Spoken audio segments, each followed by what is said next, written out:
사랑하는 여러분, 행복한 가정을 위한 여행 12번째 시간이 되었습니다. 그동안 이 프로그램을 잘 청취해 주시고 사랑해 주시고 관심 기울여 주신 여러분들께 다시 한번 감사를 드립니다. 행복한 가정을 위한 노력은 참으로 쉬운 문제가 아닙니다. 왜냐하면 사람의 삶은 끊임없는 갈등과 그리고 서로 다른 의견이 존재하기 때문입니다. 사람이 싸움이 없을 때가 없습니다. 갈등과 분쟁은 인간 역사에 끊임없이 이어졌던 역사적인 사실입니다. 한 역사학자의 말에 의하면 인간 역사에 전쟁이 없던 시대는 97%가 전쟁이었고 3%밖에 없다라고 말을 했습니다. 그나마 전쟁을 준비하는 시간과 전쟁 이후에 복구하는 시간을 빼버리고 나면 그나마 인류에게 평화의 시간은 1%도 되지 않는다, 이렇게 말을 하고 있습니다. 그만큼 인간 역사는 갈등과 분쟁이 끊임없었다고 하는 것입니다. 해결은 간단합니다. 두 가지 방법이 존재하는데 갈등이 생겼을 때 그 갈등의 문제를 그냥 간과하는 방법이 있습니다. 문제가 있지만 그 문제를 용납해주고 그냥 지나치는 것을 간과라고 말을 합니다.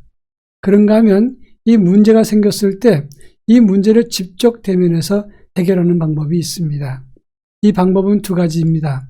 첫째는 당사자들끼리 서로 직접 나와 너로 만나서 대화하고 협상하는 방법이 있는가 하면, 서로 당사자들끼리 해결이 안 됐을 경우에는 제3자가 개입을 해서 조정과 중재를 해주는 방법이 있다는 것입니다.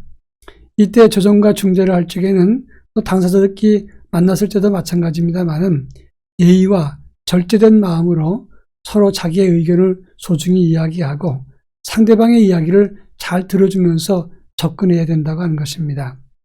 그러나 나와 너와의 관계가 깨어지거나 대화를 기피하거나 진지하거나 솔직한 대화를 하지 않을 경우에는 그 관계가 깨어지거나 또는 그것이 더 갈등이 깊어질 수 있다고 하는 것입니다.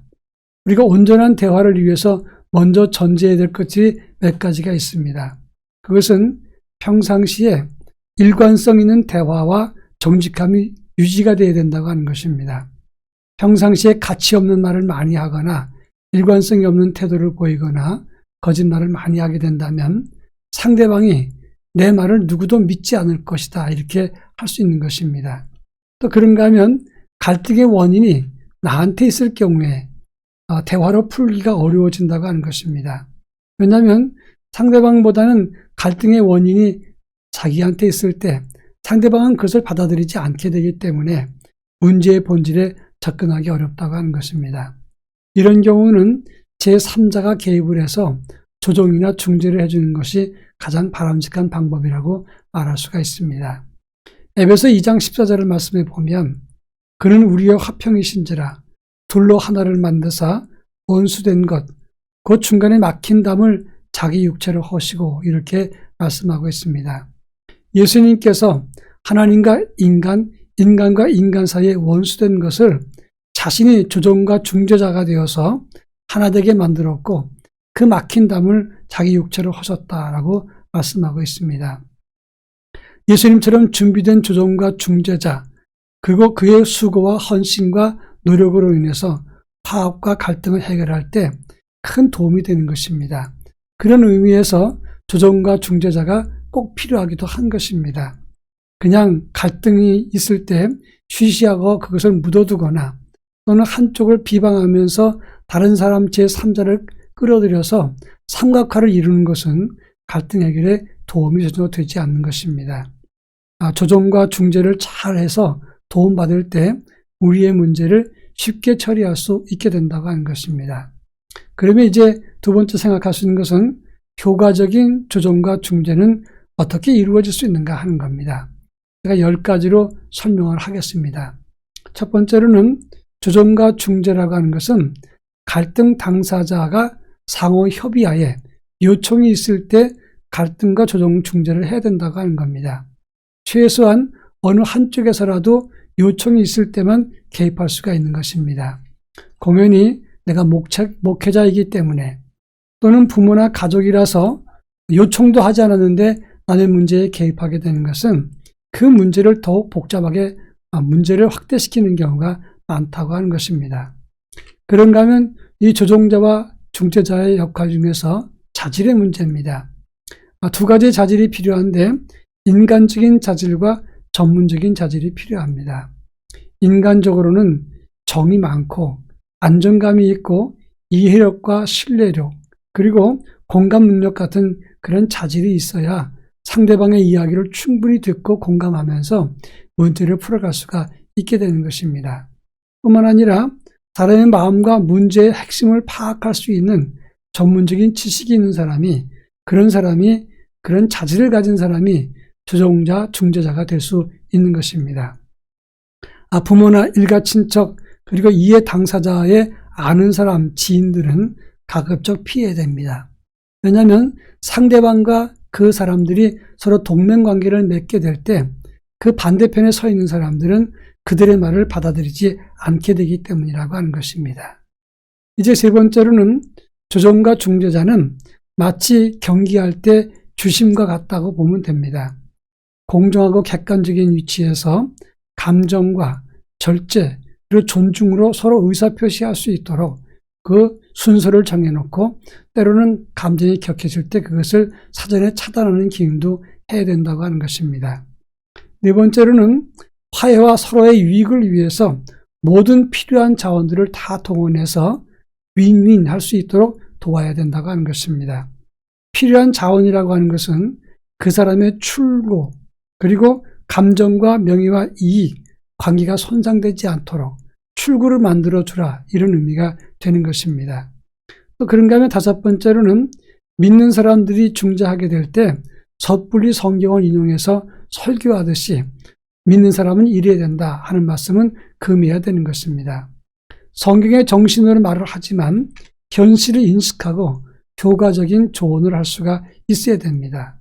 그리고 이 중재자의 역할을 하는 사람들은 반드시 그 당사자들이 한 말과 행동에 대해서 결정에 대해서 피드백 시간을 주어서 방금 전에 한 말과 그리고 판단한 것을 재확인시켜주고 후회 없는 선택을 하게끔 해주어야 된다고 하는 것입니다. 여섯 번째는 때때로 이 당사자들의 이해를 돕고 또 유익하게 하기 위해서 과제를 주어서 한 번 더 숙고하도록 그리고 깊이 생각할 수 있도록 문제를 되짚어 볼 수 있는 시간을 주어야 된다고 하는 것입니다. 법원에서 이혼 전에 숙려 기간을 두는 것과 같은 원리라고 말할 수가 있습니다. 이제 그런가 하면 일곱 번째로 이 조종과 중재의 역할을 맡은 사람은 비밀 유지라고 하는 윤리 지침을 반드시 지켜야 됩니다. 이 당사자들끼리의 대화를 나누면서 들어야 될 여러 가지 이야기 중에서 상대방의 비밀을 유지해야 될 의무가 있는 것입니다.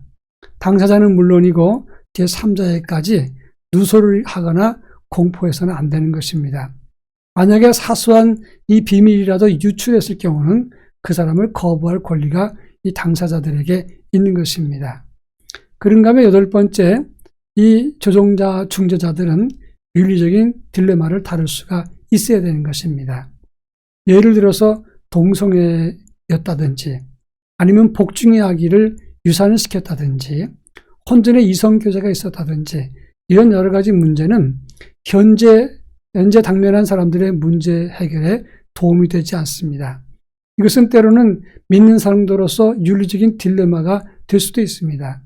이런 문제를 전문적으로 지혜롭게 해결할 수 있어야 그래야 원숙한 그런 모습으로 조종자의 역할을 할 수가 있게 되는 것입니다.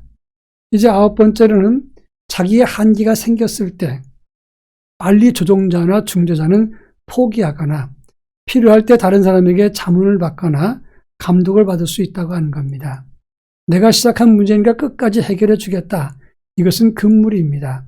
왜냐하면 자기 한계를 벗어나는 문제로 확대될 수가 있기 때문에 오히려 문제를 망칠 수 있다고 하는 점입니다.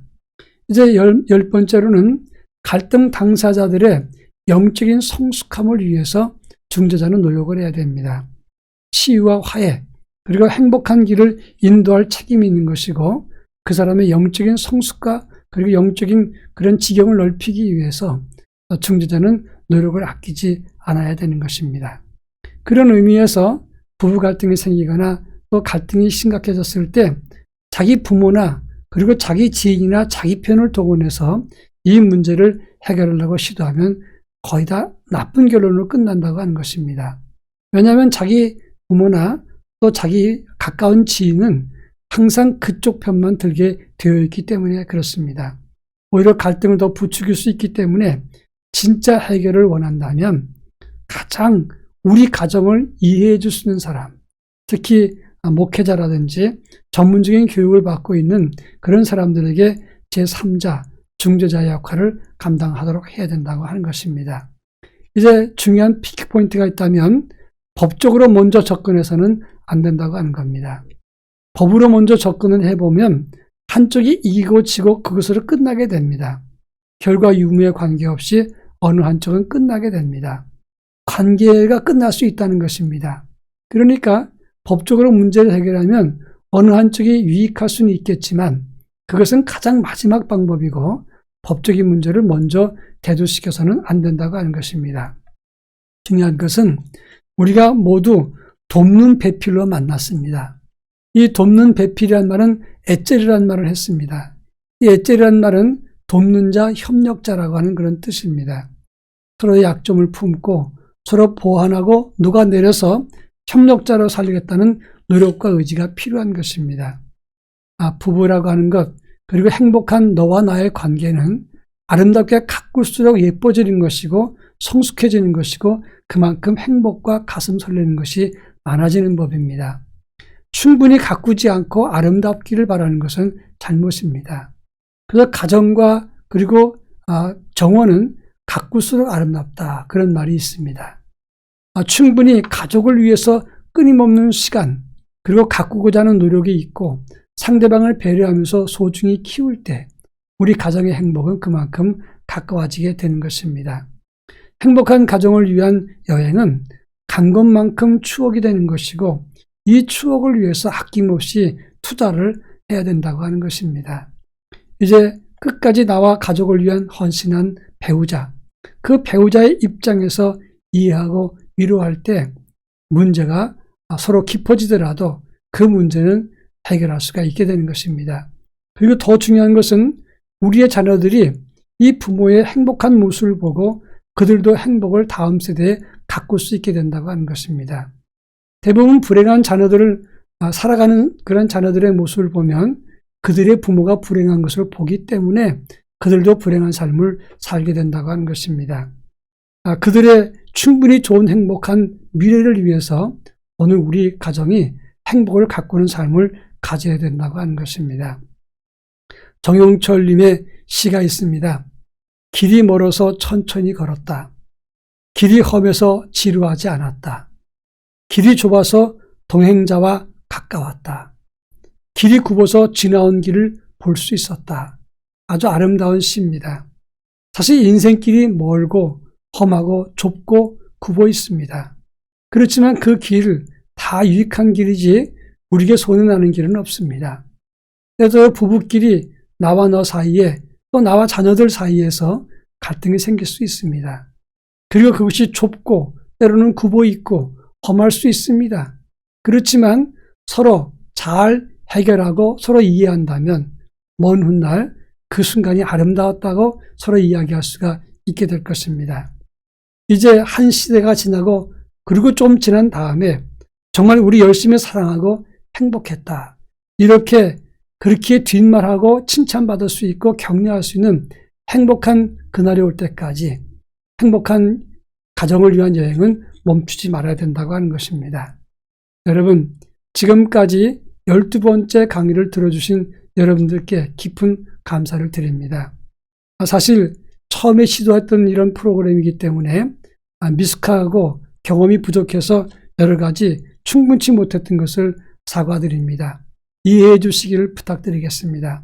중요한 것은 행복한 가정을 위한 여행은 멈춰서는 안 되는 것이고 죽을 때까지 우리 인생이 끝날 때까지 끊임없이 노력하고 가꿀 때 그 아름다움은 시간이 갈수록 더 곤고해지고 성숙해지고 아름다운 성숙한 미를 나타나게 된다고 하는 것입니다. 부탁입니다. 행복한 가정을 위한 여행을 끊임없이 함께 걸어갈 수 있기를 부탁드립니다. 이제 지금까지 방송 들어주신 여러분들께 감사드리고 오늘로써 행복한 가정을 위한 여행을 종용하게 되었습니다. 앞으로는 원사이드 강의가 아니라 가정과 신앙의 Q&A라고 하는 프로그램을 개편하겠습니다. 가정에서 어려운 일이거나 또는 가정에서 필요한 일들, 신앙적으로 질문하고 싶은 것들, 그리고 해결할 수 없는 것들을 질문하시면 거기에 답하는 형식으로 프로그램이 진행되겠습니다. 다음 프로그램을 위해서도 여러분들 적극적으로 청취해 주시고 또 격려해 주시고 많은 관심 부탁드리겠습니다. 그동안 귀한 프로그램 청취해 주신 여러분들께 감사드립니다. 감사합니다. 다음 시간에 뵙겠습니다.